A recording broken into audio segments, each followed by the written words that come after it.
नमस्कार भाई जी, क्या हाल चाल। नमस्कार भाई, एकदम बढ़िया है। परसों का आपके वीडियो के 17 मिलियन के से ज़्यादा हो गया है रीच। लोगों ने बहुत सराहा है आपको, कैसा लगता है आपको। सही बोला जाए तो यकीन नहीं होता, क्योंकि वो टाइम पे जो वीडियो बनाया था वो जो दिल में आया था वो दिल से बोला था।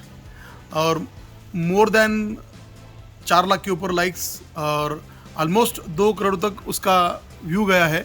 एंड उसका रीच तकरीबन 3 करोड़ लोगों तक गया है। तो मेरे लिए ये this is out of the world. क्या बात है। तो इसका मतलब यही है कि अगर आप दिल से बात करो और सच्चाई के साथ बात करो तो लोगों को बात ये पसंद आती है। सो थैंक यू व्यूअर्स, आपने ये मेरा वीडियो, मेरे थॉट्स दिल से सराहे। Thank you.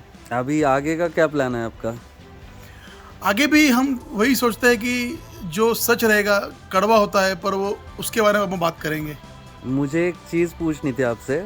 हाँ, एक कॉमन सिविल कोड का हमेशा यहाँ पे डिस्कशन चलता रहता है, तो उसके ऊपर आपके क्या व्यूज़ है। अगेन मैं बोलूँगा तो सच ही बोलूँगा। थोड़ा कड़वा है, मेरे बहुत सारे दोस्तों को ये बिल्कुल पसंद नहीं आएगा, क्योंकि मैं जो अभी बातें चल रही है उससे थोड़ा हट के बात करूँगा। सच में बोला जाए तो कॉमन सिविल कोड के मैं पूरी तरह खिलाफ हूँ, क्योंकि कॉमन सिविल कोड ये आज की ज़रूरत नहीं है। क्योंकि इससे होगा क्या कि इससे वो अपन बोलते हैं ना कि जो अगर कोई बीमारी है और वो बीमारी को अपने को अगर जो बीमारी को हम गोली देके उसको अगर हम ठीक कर सकते हैं तो उसके लिए उसका सर्जरी करना, ऑपरेशन करना ज़रूरत नहीं है। अभी क्या हो रहा है कि हमारे जो ये फैक्ट है कि इंडिया में there are Hindus, there are Muslims, there are Christians, they are neo Buddhist, बाकी ये अलग अलग किस्म के लोग हैं, अलग अलग किस्म के इनके रिलीजियस बिलीफ है। और वो बचपन से वही उसी बिलीफ में वो पले बड़े होते हैं। तो अगर इन सब लोगों को अगर हम एक ही थाली में डालेंगे और कहेंगे कि आप ऐसा ही काम करो, तो ये होगा नहीं। इससे क्या होगा, दोनों के बीच में फ्रिक्शन होगा।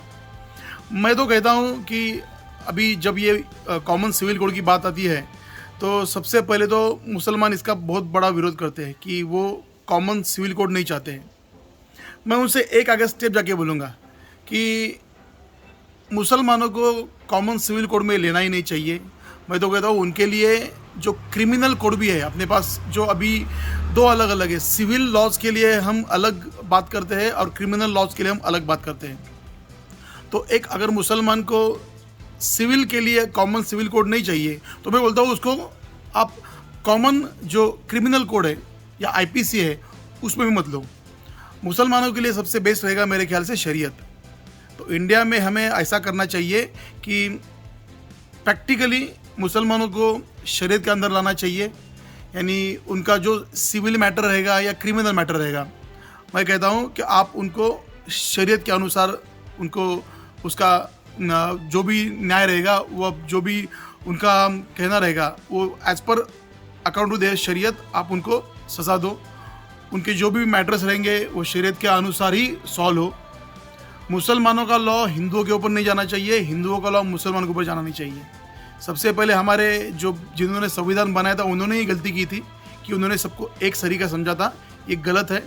मैं चाहता हूँ कि मुसलमानों के लिए शरीयत लागू की जाए और शरीयत के अनुसार ही जो भी उनके मसले होंगे वो शरीयत के अनुसार ही हमको करना चाहिए। उसके इफेक्ट्स क्या होंगे, आपको क्या लगता है, इससे क्या फ़र्क क्या गिरेगा। देखिए, आप मानेंगे या ना मानेंगे, पर ये फैक्ट है कि हम रहते हैं डेमोक्रेसी में। इंडिया एक डेमोक्रेटिक कंट्री है और 56 तकरीबन मुसलमान कंट्रीज़ है जहाँ पे एक जगह पे भी डेमोक्रेसी नहीं है। तो इसका मतलब क्या है कि इस्लाम और डेमोक्रेसी दोनों एक साथ नहीं चलते। आप इराक का देखिए एग्जाम्पल, जब तक सद्दाम हुसैन की वहाँ पे हुकूमत थी तो सद्दाम हुसैन एक कठोर बादशाह था या कठोर प्रेसिडेंट था और वो उसके तरीके से ही लोगों से डील करता था। तो जब तक सद्दाम हुसैन वहाँ पे था तब तक इराक पूरी तरह से शांत कंट्री था। जैसे ही अमेरिका ने सद्दाम हुसैन को वहाँ से हटाया और मुसलमानों के ऊपर डेमोक्रेसी थोपनी चाहिए, आज अपन देख सकते हैं कि वहाँ पे क्या हाल है। आईसिस, तालिबान, ये सब दुनिया भर के जितने भी टेररिस्ट ऑर्गेनाइजेशन है वो इराक में चले गए और उन्होंने इराक की पूरी तरह से बैंड बजा दी। तो इस्लाम को डेमोक्रेसी कबूल नहीं है, तो डेमोक्रेटिक लॉ आप मुसलमानों के ऊपर लगा नहीं सकते। आप अगर उनको डेमोक्रेटिक लॉ लगाओगे तो इससे ज़्यादा तकलीफ आप लोगों को ही होगी। इससे अच्छा जैसा सऊदी में, मैं सऊदी का पूरी तरह से सपोर्ट करता हूँ, क्योंकि सऊदी में शरीयत है। अगर कोई वहाँ पे चोरी करता है तो उसके हाथ काट डालते हैं। अगर वहाँ पे कोई खून करता है तो खून के बदले खून वहाँ पे है। अगर वहाँ पे कोई बलात्कार करता है तो बलात्कार को भी सज़ा वही है कि जो जिसने बलात्कार किया है या तो उसका सर कलम करेंगे या उसका जो प्राइवेट पार्ट है उसको कलम करेंगे। तो यही सज़ा है जिसका मुसलमानों को डर है। आप मुसलमान को अगर बोलोगे कि 2 साल के लिए 7 साल के लिए अंदर जा, उसको कुछ फ़र्क नहीं पड़ेगा। तो उनके लिए जो प्रूवन इफ़ेक्ट है, जो शरिया है, वही शरिया लागू करो।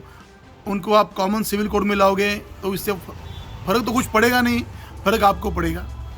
तो ये हमें देखो, ज़ेबरा, घोड़ा, गधा, ये सब है एक ही फैमिली के, या हम बोलते हैं भेड़िया और कुत्ता। भेड़िया और कुत्ता दोनों में डीएनए 100% एक है, पर जैसा आप कुत्ते को ट्रीट कर सकते हैं वैसा आप भेड़िए को ट्रीट नहीं कर सकते। भेड़िए के लिए आपको जंगल का ही कानून लाना पड़ेगा और कुत्तों के लिए आप उसको घर में रख सकते हैं। वैसा ही देखो, ज़ेबरा है, गधा है, घोड़ा है तो एक ही, पर है अलग अलग। तो आप सबको घोड़ा बना के चलोगे तो भी नहीं चलेगा, आप सबको ज़ेबरा बना के चलोगे तो भी नहीं चलेगा। आप लोमड़ी को अगर कुत्ते जैसा ट्रीट करोगे, लोमड़ी की जगह पे भेड़िए को, तो भेड़िया तो आपको काटेगा ही। तो अलग अलग किस्म की मानसिकता के लिए हमको अलग अलग कानून चाहिए, यही मेरा कहना है। शुक्रिया जी, शुक्रिया। Thank you.